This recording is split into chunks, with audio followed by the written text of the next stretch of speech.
مجھے خوشی ہے کہ مرنے کے بعد اب میں اس دنیا میں پہنچ چکا ہوں جہاں نہ غربت مجھے مار سکتی ہے، نہ ہی جہالت اور نہ ہی بدخوراکی۔ لیکن مرنے کے بعد ایک چیز اب بھی میرے پیچھے لگی ہوئی ہے۔ یہ کہنا غلط ہے کہ جب تک زندگی ہے تب تک توقعات ہیں۔ سچ تو یہ ہے کہ مرنے کے بعد بھی توقعات سے چھٹکارا نہیں ملتا۔ آپ میری ہی مثال لے سکتے ہیں۔ جب میں زندہ تھا تو میں نے کہیں پڑھا تھا کہ ہر وہ چیز جو انسانی سوچ اور فکر سے پیدا ہوتی ہے، اس کا کردار تخریبی ہوتا ہے۔ یہاں تک کہ انسان کے ذہن سے نکلا ہوا ہر خیال اصلاً تخریبی ہوا کرتا ہے، اور مجھے افسوس اسی بات کا ہے کہ مرنے کے بعد بھی میں اپنے خیالات سے آزادی نہیں حاصل کر سکا، ورنہ اپنا وفات نامہ لکھنے کے لائق ہرگز نہ ہوتا۔ میری اس تحریر سے یہ بات پائے ثبوت کو پہنچ جائے گی کہ صرف زندہ انسان کی فطرت ہی پرتشدد نہیں ہوتی، بلکہ مرنے کے بعد بھی اگر اسے اپنے خیالات کے اظہار کا موقع مل جائے تو وہ اپنی اس فطرت سے چھٹکارا حاصل نہیں کر سکتا ہے۔ یہ درست ہے کہ آدمی جب مرتا ہے تو ایسا مرتا ہے کہ دوبارہ مرنے کا خوف ختم ہو جاتا ہے۔ پھر نہ تو اسے وبائی امراض ڈرا پاتے ہیں، نہ نشیلی ادویات کا استعمال، نہ غیر محتاط جنسی اختلاط، اور نہ جرائم پیشہ بدماشوں کی دھمکیاں۔ یعنی ایک بار مرنے کے بعد وہ آرام سے ان چیزوں سے خائف ہوئے بغیر امریکہ جیسے ملک میں بھی رہ سکتا ہے۔ لیکن اس اطمینان کے بعد بھی میں مرنے کے بعد آرام سے نہیں ہوں، کیونکہ میری سوچ زندہ ہے، اور جو کچھ میرے زندہ رہنے پر میری زندگی میں گزر گیا ہے اس کا احساس زندہ ہے۔ اور میری بے بسی یہ ہے کہ جس دنیا کو میں چھوڑ آیا ہوں اس کا کچھ بھی بگاڑ نہیں سکتا۔ پھر یہ احساس میرے اندر کیوں زندہ ہے کہ اگر میں مردہ ہو چکا ہوں تو مجھے ایک کارآمد مردہ بن کر اپنا رول ادا کرنا چاہیے، تاکہ مرنے کے بعد بھی دنیا کو بہتر دنیا بنانے کا نیک کام کرنے میں کچھ مجھ مردے کا تعاون شامل ہو سکے۔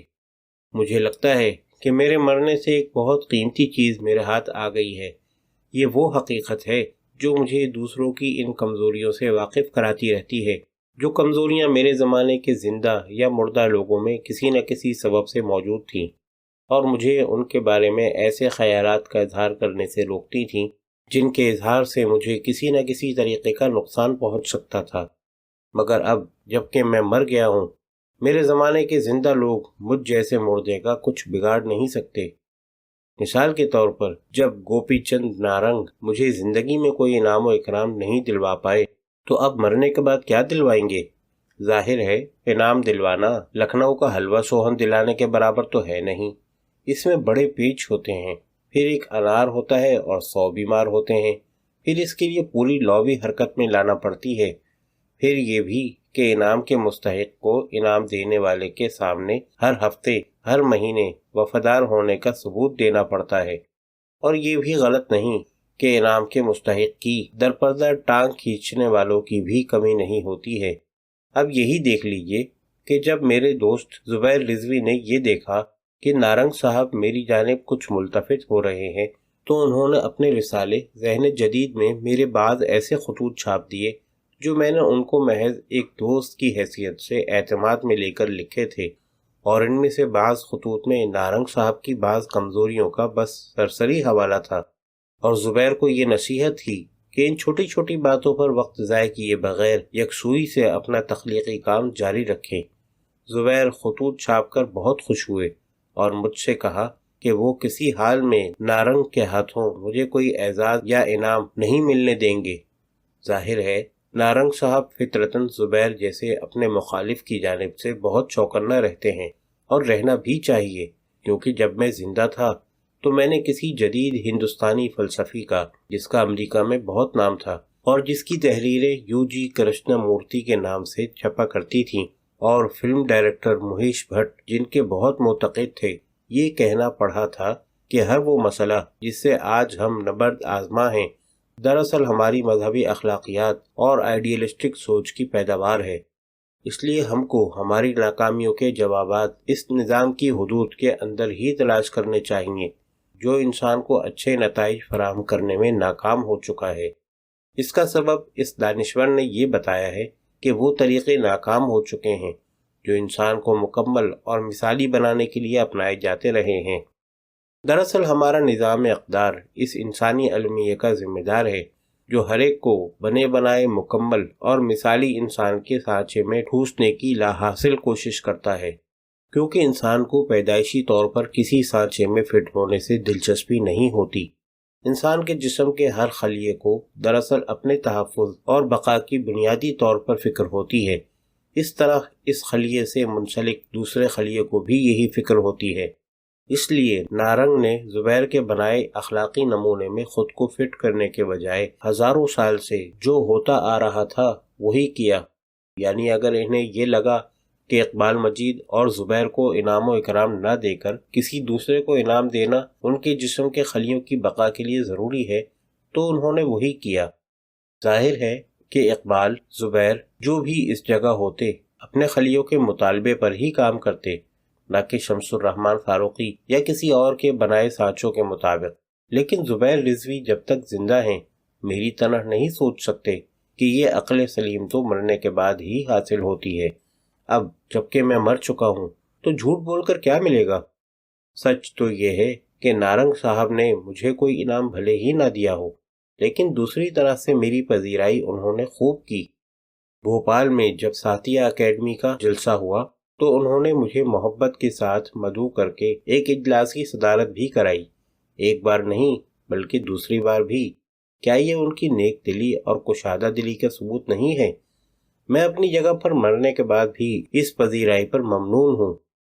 دراصل میں جب تک زندہ رہا فاروقی اور نارنگ صاحب کو علم و ادب کا بورا سمجھتا رہا اور خود کو گودام کا ایک چوہا۔ جب بھی مجھے موقع ملا میں ان دونوں بوروں کا مال کتر کتر کر حاصل کرتا رہا۔ اسی طرح ادب کے ایک حقیر طالب علم کی حیثیت سے میں نے عمران شاہد بھنڈر کی بوری کو بھی کتر کر اکتساب علم کیا، جو نارنگ صاحب کو سارق گردانتے ہیں۔ دراصل بوروں کو کترنے کی عادت ہمارے اندر ہمارے اساتذہ احتشام حسین اور آل احمد سروت صاحب نے ڈالی، اور ہماری جوانی میں محمد حسن صاحب نے جس کی بنیاد رکھی۔ یہ میری خوش قسمتی ہے کہ زندگی کے سفر میں مجھے مال سے بھرے ہوئے بہت سے بورے ملے۔ میں وارث علوی کے منٹو اور بیدی پر لکھے ہوئے فکر انگیز مضامین مرنے کے بعد بھی نہیں بھولا ہوں۔ وارث صاحب نے تو مجھ جیسے حقیر فقیر پر 30 صفحات کا ایک مضمون بھی لکھا تھا، جس کے لیے میں اپنے بچوں کو یہ وصیت کر کے مرا ہوں کہ وارث کا یہ احسان کبھی نہ بھولیں۔ ان بوروں میں ایک بورا شمیم حنفی صاحب اور قاضی افضال حسین صاحب کا بھی ہے، جنہوں نے اپنے علم اور خلوص سے مجھے مالا مال رکھا۔ فاروقی صاحب سے ایک بار فدوی نے مزے میں آ کر اور موت کو بھول کر کہا تھا کہ آپ کو جو افسانہ بھیجا ہے اس میں اگر آپ املا وغیرہ کی غلطیاں نکال دیں تو ہر غلطی پر 5 روپے دوں گا۔ تو انہوں نے غلطیاں نکال کر 60 روپے کا بل پکڑا دیا۔ اب سوچتا ہوں کہ میں نے بھی اگر لکھ پڑھ لیا ہوتا تو ان لوگوں کو ممنون کیوں ہوتا۔ اپنی ذمہ دارانہ انا کے بوجھ تلے نیچے دبے کچلے دیرینہ دوست قاضی عبدالستار کی طرح میں بھی ان جگادریوں کو خاطر میں نہ لاتا۔ گویا گھپلا یہ نہیں ہے کہ لوگ جگادری ہیں، بلکہ اصل کمزوری یہ ہے کہ میں جاہل ہوں۔ مجھے لگتا ہے کہ بڑے لوگوں کی یہ باتیں طول پکڑتی جا رہی ہیں، اس لیے مجھے موضوع اب بدلنا چاہیے اور اپنا وہ غم بیان کر دینا چاہیے جو مرنے کے بعد دوسرے دن ہی میرے سینے پر قبر کی مٹی سے بھی زیادہ بڑا بوجھ بن گیا۔ قصہ یوں ہے کہ ہمارے شہر میں پشتوں سے اردو جیسی بڑی زبان کا ایک بڑا اخبار نکلتا تھا۔ دھیرے دھیرے اس کی حالت یہ ہوئی کہ دفتر میں 2 نیم خواندہ منشی لوگ ہاتھ میں قینچی اور لئی لیے بیٹھے رہتے تھے اور ادھر ادھر سے خبریں کتر اور چپکا کر اسے بڑی زبان کا زندہ اخبار بنا کر وہ 200-250 چھاپ لیا کرتے تھے۔ جب ان سے بتایا گیا کہ اب شہر میں اردو کے ایک بہت مقبول اخبار کا دفتر کھولا جانے والا ہے تو بھی انہوں نے اس خبر کی پرواہ نہ کی، اور سبب یہ بتایا کہ ان کا اخبار تو لوگوں کی گھٹی میں پڑ چکا ہے، کوئی اخبار بھی نکلے ہمارے پڑھنے والے اسے نہیں چھوڑ سکتے۔ بس اس دن سے میں دل ہی دل میں دعا کرنے لگا کہ میرے مرنے کی خبر کسی اخبار میں چھپے نہ چھپے، گھٹی میں پڑے اس مقامی اخبار میں ضرور چھپے۔ لیکن افسوس کہ اخبار کا کام کرنے والے ایک صاحب جو مجھے ذاتی طور پر جانتے تھے کسی دینی سیمینار میں شرکت کرنے اس دن باہر گئے ہوئے تھے جس دن میں فوت ہوا، اور میرے مرنے کی خبر گھٹی میں پڑے اخبار میں نہ چھپ سکی۔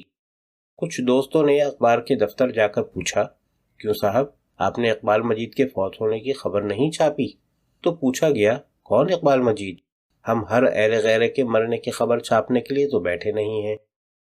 خیر، اس کا غم تو عرصے تک رہا۔ تھوڑی اشک شوئی اس طرح ہو گئی کہ شب خون کے زمینے میں 10-15 مرنے والوں کی فہرست میں یہ سوچ کر کہ مرنے والے کا دل نہ دکھے، ایک آخری نام میرا بھی شامل کر دیا گیا۔ خوشی اس بات کی تھی کہ شب خون کا ضمیمہ بھی 1.25 لاکھ سے کم کی حیثیت نہیں رکھتا، کیونکہ مثل مشہور ہے کہ ہاتھی لاکھ لٹ جائے 1.25 لاکھ سے کم کا نہیں رہتا ہے۔ البتہ قرۃ العین حیدر نے ایک ہاتھی کا ذکر کہیں ضرور کیا ہے، جس کو فروخت کرتے وقت کسی نے 2 کوڑی کو بھی نہ پوچھا۔ خیر، قرۃ العین حیدر کی کہانیاں ویسے بھی ہاتھیوں کی زوال کے لیے مشہور ہیں۔ اب یہ الگ بحث ہے کہ وہ سفید ہاتھی ہیں یا کالے۔ یہاں آنے کے بعد مجھے کئی یارانے جانے کی بہت یاد آتی ہے۔ کچھ تو یہاں پہلے سے موجود ہیں، مثلا احمد جمال پاشا اور حسن عابد۔ اب مجھے قمر رئیس کا بے چینی سے انتظار ہے۔ دراصل وہ ہے تو تقریباً لنگوٹیا یار، لیکن میں اس کا احترام بھی بہت کرتا ہوں۔ اس کا سبب یہ ہے کہ اس کی ایک خوبی بڑی قیمتی ہے۔ جب میں زندہ تھا تو میں نے یا تو کہیں پڑھا تھا یا پھر کسی سے سنا تھا کہ مشکل لمحات کے وقت آدمی کی جنگ کسی باہری دشمن سے نہیں ہوتی، بلکہ ہمیشہ خود اپنے آپ سے ہوتی ہے۔ اگر یہ سچ ہے تو میں نے قمر رئیس کو اپنے آپ سے لڑی جانے والی جنگ میں ہمیشہ فاتح پایا۔ میرا خیال ہے دلی والوں نے کبھی قمر رئیس کو آستینے چڑھاتے اور غصے میں منہ سے جھاگ اڑاتے نہیں دیکھا ہوگا، اس لیے کہ وہ بیشتر جنگیں اپنے اندر ہی لڑ لیا کرتے ہیں، اور اس اجنبی دیس میں جہاں میرا تبادلہ ہو چکا ہے، نہ تو انقلاب زندہ باد کے نعرے ہیں اور نہ پونچی واد ہے، نہ استحصال کی مروجہ شکلیں ہیں اور نہ مزدوروں کی یونین ہے، اور معاملہ یہ ہے کہ احمد جمال پاشا کی مزاحیہ مضامین، جن پر اب ہنسی آنا بند ہو چکی ہے، سنتے سنتے اکتا چکا ہوں، اور قمر رئیس کے لاتعداد معاشقوں کے چٹخاروں سے دل بہلانا چاہتا ہوں۔ دراصل ان معاشقوں میں بڑی ویرائٹی ہے، ان میں ہر مذہب، نسل، طبقے، رنگ و روپ اور جسموں والی ہر عمر کی خواتین سے کیے گئے معاشقوں کی ایسی تفصیل، ایسی جزیات اور ایسے باریک مشاہدے کا جادو بولتا ہے جو عینی آپا کے ناولوں میں بھی نہیں ملے گا۔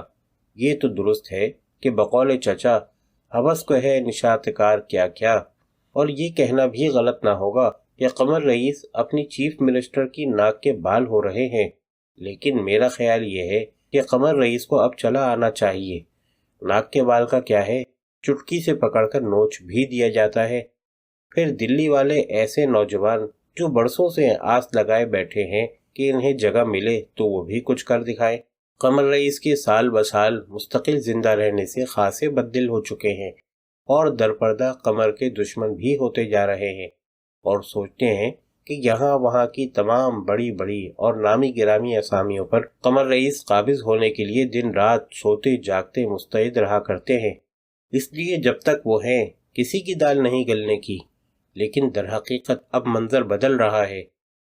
یہ بدلا ہوا منظر اس سے پہلے کہ قمر کو کٹو سائز کر دے اور وہ کسی کونے میں اپنی ایک خفیہ دنیا بنا کر سب سے الگ تھلگ رہنے لگیں، وقت ضائع کیے بغیر فوراً وہاں سے نکل لیں۔ ابھی یہ کہنا ہوگا کہ ان کی یاد میں پھٹافٹ کچھ جلسے ہو جائیں گے، انہیں تہنیت دینے والے کچھ جوش و خروش سے بول بھی لیں گے، کچھ دنوں دہلی کے ادبی حلقوں میں گھنٹہ 2 گھنٹہ چہل پہل رہے گی، کچھ لوگ راحت کی سانس لے کر کسی بار میں بیٹھ نئے امکانات کو سامنے رکھتے ہوئے کون سے تار جوڑنا ہے اس کے پلان بنائیں گے۔ میرا یہ تجربہ ہے کہ دنیا منافقوں اور غداروں کا مسکن ہے۔ آپ جب دنیا سے معانقہ کرتے ہیں، اسے گلے لگاتے ہیں، تو آپ کو ایسا لگتا ہے جیسے بیک وقت دنیا گلے لگانے کے ساتھ ساتھ زور لگا کر آپ کو اپنے سینے سے پیچھے دھکیل کر خود سے دور بھی کر رہی ہے۔ محبت بھرے معانقے کے دوران یہ پراسرار اور مخفی سا پش، یہ ہیبت ناک اندر ہی اندر لگنے والا دھکا، اس کے درد کا اندازہ گاندھی تو بہت بڑی شخصیت تھی، کوئی اس کی تکلیف کا اندازہ جوش ملیح آبادی اور یگانہ چنگیزی کی روح سے پوچھے، یا پھر گوپی چند نارنگ اور شمس الرحمن فاروقی سے ہی پوچھ لے کہ دونوں خیر سے ابھی زندہ ہیں۔ ایک اچھی بات یہ ہے کہ جس دنیا میں اب میں ہوں وہاں منافقوں کا گزر ابھی تک نہیں ہے، کیونکہ یہ دنیا ہر چند کہیں کہ ہے نہیں ہے، اور اگر ہے بھی تو اس کے اپنے طور طریقے ہیں۔ انسان کے لیے کہا جاتا ہے کہ قدرت نے اسے نیورولوجیکلی اور جینیٹیکلی ناقص پیدا کیا ہے، اس لیے انسان تب ہی سدھر سکتا ہے جب اس کی کیمسٹری میں اور اس کے جرثوموں میں کسی طرح کی تبدیلی کی جائے، لیکن تب اس کی کوئی ضمانت نہیں کہ وہ سدھر کر کیا بنے گا اور کون سے نئے نقص پیدا ہو جائیں گے، کیونکہ تاریخ سے عفریتوں کا وجود غائب نہیں ہوا کرتا، تاریخ زیادہ سے زیادہ ان کے نام بدل دیا کرتی ہے۔ ہمارے ساتھ کے بہت سے مردے یہاں یہ سوچ کر پچھتاتے ہیں کہ ہم دنیا کے زندہ لوگوں کی کوئی مدد نہیں کر سکتے، کیونکہ ان کی تہذیب و تمدن کی بنیاد ہی نفرت پر رکھی گئی ہے۔ اس دنیا میں جذبات کی کوئی جگہ نہ ہوگی، بلکہ اس کی جگہ خوف، غصہ، کامرانی کی ہوس اور خود ذلتی کا راج ہوگا۔ یہ خیال بھی میں نے کہیں سے لیا ہے، زندہ ہوتا تو شاید یہ نہ بتاتا، لیکن مرنے کے بعد ایسا اوچھا کام کون کرے؟ آج مرنے کے بعد سوچتا ہوں کہ مجھ جیسے مردے کے لیے ایک معمولی اور عام سی زندگی گزار کر مر جانے میں کتنی راحت تھی۔ میں کبھی کسی کا حق نہ مار سکا، اس لیے کہ حق مارنے کے لائق نہ تھا۔ کبھی کسی سے اس ڈر کے مارے بد کلامی نہیں کی کہ جسمانی طور پر کمزور تھا اور مخالف سے پٹ جانے کا خطرہ تھا۔ کبھی یہ نہ سوچا کہ دنیا میری قدر نہیں کر رہی ہے، کیونکہ جن کی بہت قدر کی گئی ان کی بے قدری اپنی آنکھوں کے سامنے ہوتے دیکھ چکا تھا۔ میں نے کبھی یہ نہ سوچا کہ مجھے منٹو کی قبر تلاش کر کے اس کی قبر پر لات مار آنا چاہیے، کیونکہ میں بہت بڑا افسانہ نگار ہوں۔ مجھے یقین تھا کہ ادبی اعزازات اور انعامات دوستوں کی عنایت سے ملا کرتے ہیں، مجھے بھی جتنے ملے دوستوں کی عنایت سے ہی ملے۔ ان کے نام بتاؤں گا تو ان کے دوسرے دوست ان سے ناراض ہو جائیں گے۔ اس موقع پر میں زندہ حضرات سے دست بستہ گزارش کروں گا کہ وہ زیادہ سے زیادہ دوست بنانے کی کوشش کریں تاکہ اعزازات سے سرخرو ہو سکیں، لیکن زندہ لوگوں کی آرزوئیں، حسرتیں اور تمنائیں انگنت ہوتی ہیں۔ غالب نے تو پورے کرۂ ارض کو اپنی تمناؤں کا صرف ایک قدم کہا ہے، لیکن ان تمناؤں کی نوعیت مختلف ہوا کرتی ہے۔ کچھ لوگ علم حاصل کرنے کے لیے چین جاتے ہیں، اور کچھ لوگ سرکاری دورے پر چین جا کر چھپکلی، کیچوے اور مینڈک کھا کر گھر واپس چلے آتے ہیں، لیکن جہاں میں ہوں وہاں نہ دبئی ہے، نہ امریکہ، نہ چین، نہ جاپان۔ یہاں مشاعرے باز نیم خواندہ شاعروں کو یا ان مشاعروں میں نظامت کرنے والے میری طرح کے نیم خواندہ دانشوروں کی کس طرح گزر ہوگی، یہ قیاس کرنا مشکل ہے۔ میرا خیال ہے ملک زادہ منظور احمد کو مرنے کے بعد بھی یہاں نہیں آنا چاہیے، کیونکہ یہاں مشاعرہ مافیا نہیں ہے۔ مرے ہوئے کو بڑے سے بڑا درجہ دینا عام طور سے لوگوں کے لیے آسان ہوتا ہے، لیکن یہاں ایک سینئر مردے کی زبانی معلوم ہوا کہ یہ میری کوری خوش فہمی ہے۔ اس معاملے میں چنگیز خاں خاصا دور اندیش تھا۔ اس نے مرنے سے پہلے سختی سے منع کر دیا تھا کہ اس کی قبر کا نام و نشان بھی نہ رکھا جائے، اس لیے آج کوئی زندہ یہ نہیں جانتا کہ چنگیز کا مردہ کہاں دفن ہے۔ چنگیز نے خود اپنا وفات نامہ بھی کبھی نہ لکھا۔ اس سے اندازہ ہوتا ہے کہ جن کو دنیا میں اپنا نام و نشان مٹ جانے کا ڈر ہوا کرتا ہے، وہی اپنا وفات نامہ بھی بقلم خود لکھتے ہیں۔ ایسا کوئی بھی نام آپ نہیں بتا سکتے ہیں جس نے دنیا میں ہلچل مچا دی ہو اور پھر مرنے کے بعد اپنا وفات نامہ بھی لکھا ہو۔ یہ تو چھٹ بھئیے، بونے اور بے نام لوگوں کا احساس کمتری ہوتا ہے، جو انہیں مرنے کے بعد بھی چین سے بیٹھنے نہیں دیتا اور اپنے منہ میاں مٹھو بننے کے لیے اکساتا رہتا ہے اور زندوں میں مزید ذلیل و خوار ہونے کے راستے نکالتا ہے۔ جتنے وی آئی پی قسم کے لوگ ہوتے ہیں وہ رات کو بستر پر لیٹے خود کو کس قدر معمولی انسان سمجھتے ہوں گے، اس کا ہم کو اندازہ نہیں، لیکن مجھے یہ اندازہ ہے کہ جب میں زندہ تھا اور حقیقت میں ایک معمولی آدمی تھا تو ہر صبح گھر سے باہر نکلنے کے لیے کافی ہاؤس میں مجاز، احتشام یا حیات اللہ انصاری کے ساتھ بیٹھنے کے لیے میں کس طرح کتابوں کے جملے رٹ کر جایا کرتا تھا کہ ان پر یہ ظاہر کر سکوں کہ میں بھی کوئی عام لڑکا نہیں ہوں، اور یہ بڑے لوگ اپنا بڑک پن طاق پر رکھ کر ہم سے یوں باتیں کرتے تھے کہ ہم بھی جیسے کوئی وی آئی پی ہوں۔ ہائے افسوس، آدمی کو مرنے کے بعد عقل آتی ہے، مگر اس عقل کا فائدہ نہ تو وہ خود اٹھا پاتا ہے اور نہ زندہ لوگ ہی اس پر کان دھرتے ہیں، کیونکہ وہ یہ سوچنے پر مجبور ہو جاتے ہیں کہ مرحوم اتنی آسانی سے مرنے والے نہیں، بس کچھ دیر کے لیے اپنا وفات نامہ لکھنے کی لالچ میں مر گئے ہیں۔ حالانکہ ایک بار جب میں زندہ تھا تو فاروقی صاحب نے غالباً اجراء مذاق میری خاصی بڑی تصویر شب خون میں چھاپ دی۔ شب خون میں عام طور پر کسی خان کی بھی تصویر نہیں چھپتی تھی۔ تصویر دیکھ کر بعض لوگوں کی باچھیں کھل گئیں۔ خوش ہو کر فاروقی صاحب سے پوچھا تھا، تصویر کے نیچے پیدائش اور مرنے کی تاریخ نہیں دی ہے؟ اقبال مجید کب فوت ہوئے؟